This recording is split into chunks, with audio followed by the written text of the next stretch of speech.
Hi everyone, welcome to the biology concept. Last video में हमने बात की थी सिकल सेल एनीमिया के बारे में। वो एक ऑटोसोमल रिसेसिव डिजीज है। इसका मतलब ये है कि जो भी डिजीज पर्सन है उसके अंदर जो है दोनों ही अलील जो है वो म्यूटेड होनी चाहिए। तो मतलब ये कि उसके पेरेंट्स जो होते हैं वो हर हाल में कैरियर होंगे, तभी दोनों पेरेंट्स कैरियर होंगे, तभी चाइल्ड में वो डिजीज होगी, सिकल सेल एनीमिया। ठीक है, वो एग्जाम्पल है एक पॉइंट म्यूटेशन का। आज हम स्टार्ट करेंगे ट्रांसलेशन। ट्रांसलेशन एक ऐसी प्रोसेस होती है जिसमें अमीनो एसिड का पॉलीमराइजेशन होता है और उसके बाद फॉर्म होता है polypeptide chain. Okay, amino acid का सीक्वेंस और ऑर्डर जो भी होगा ये डिसाइड करता है कौन? Sequence of basis which is present in mRNA. यानी एमआरएनए के जो बेसिस होंगे इनका जो सीक्वेंस होगा वही डिसाइड करेंगे अमीनो एसिड के सीक्वेंस और ऑर्डर। ओके, अमीनो एसिड जो है एक बॉन्ड से ज्वाइंट होता है, जो बॉन्ड कहलाता है पेप्टाइड बॉन्ड। पेप्टाइड बॉन्ड के फॉर्मेशन में एनर्जी लगती है। ठीक है, सो पहला फेज जो होता है ट्रांसलेशन का वो ये होता है कि अमीनो एसिड जो होते हैं वो एक्टिवेटेड होते हैं in the presence of ATP and link to their carbonate tRNA. Amino acid के प्रेजेंस में ये एक्टिव एटीपी के प्रेजेंस में ये एक्टिव होते हैं और लिंक होते हैं ये टीआरएनए से, कॉर्बोनेट टीआरएनए से। इस प्रोसेस को हम कहते हैं चार्जिंग ऑफ टीआरएनए और aminoacylation of tRNA, to be more specific. Okay, so सबसे पहला स्टेप क्या है ट्रांसलेशन का कि अमीनो एसिड जो होते हैं वो एक्टिव होते हैं किसके प्रेजेंस में? एटीपी के, और लिंक होते हैं अपने कॉर्बोनेट टीआरएनए से। इस प्रोसेस को हम कहते हैं चार्जिंग ऑफ टीआरएनए, यानी टीआरएनए चार्ज हो गए। ओके, या फिर अमीनो एसिलेशन ऑफ टीआरएनए। इसकी वजह से ये और स्पेसिफिकली अपना वर्क कर पाता है। If two such charged tRNA are brought close enough, the formation of peptide bond between them would be favored energetically. Okay, अगर ऐसे दो tRNA आ जाए पास, यानी जो दो चार्ज tRNA अगर पास आ जाए तो उनमें पेप्टाइड बॉन्ड का फॉर्मेशन होता है और जो कि रिक्वायर करता है एनर्जी को। ओके,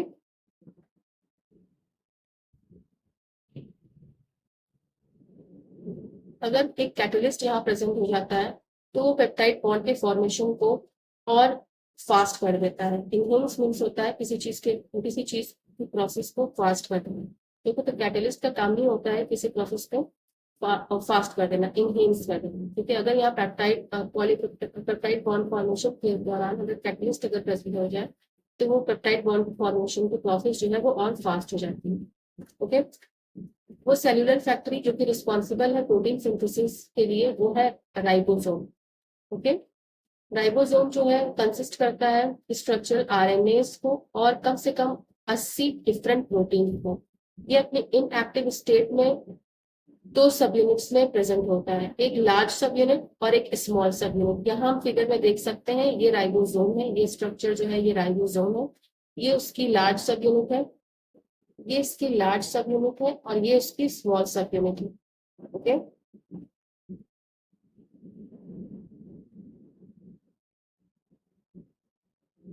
जब स्मॉल सब यूनिट जो है एनकाउंटर करती है एमआरएनए को तो प्रोसेस ऑफ ट्रांसलेशन जो होता है वो बिगिन हो जाता है।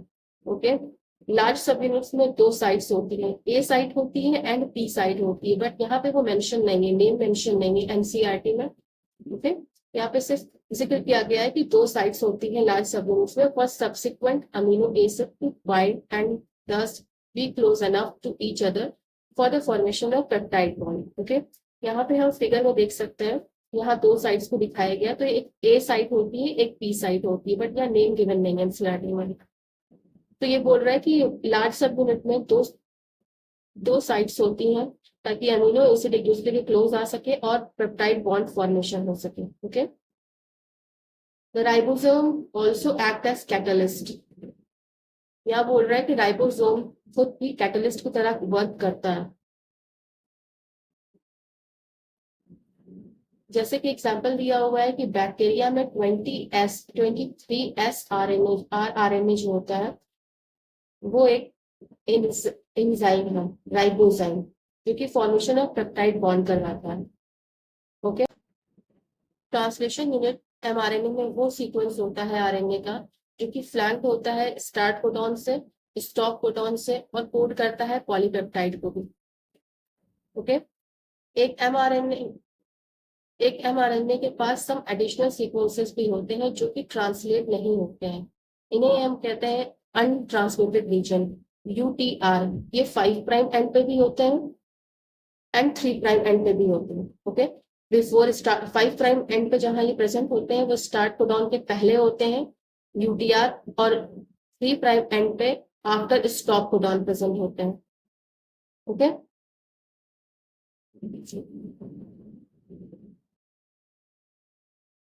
ये रिक्वायर होते हैं इफिशिएंट ट्रांसलेशन प्रोसेस के लिए। अभी इनका ज्यादा कोई फंक्शन नहीं हमें पता चला है यूटीआर का, अनट्रांसलेटेड रीजन का। एक चीज हमें इसके बारे में ये पता है कि ये इफिशिएंट ट्रांसलेशन प्रोसेस में हेल्प करता है। इनिशिएशन के लिए राइबोसोम बाइंड करता है एमआरएनए से, मींस जब ट्रांसलेशन होता है तो राइबोसोम बाइंड करेगा एमआरएनए से at the start codon. Methionine जो कोड करता है एयूजी मींस स्टार्ट कोडॉन, ये रिकॉग्नाइज करता है बाय इनिशिएटर टीआरएनए से।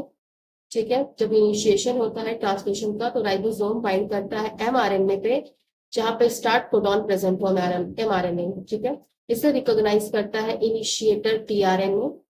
The ribosome proceeds by the elongation phase of protein synthesis.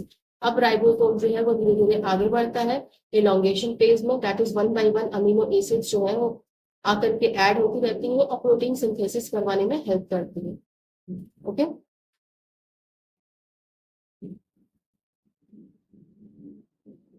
अब इस स्टेज पे क्या होता है कि complexes composed of amino acid link to tRNA subsequently bind to the appropriate codon in mRNA by forming complementary base pairs with the tRNA anticodon.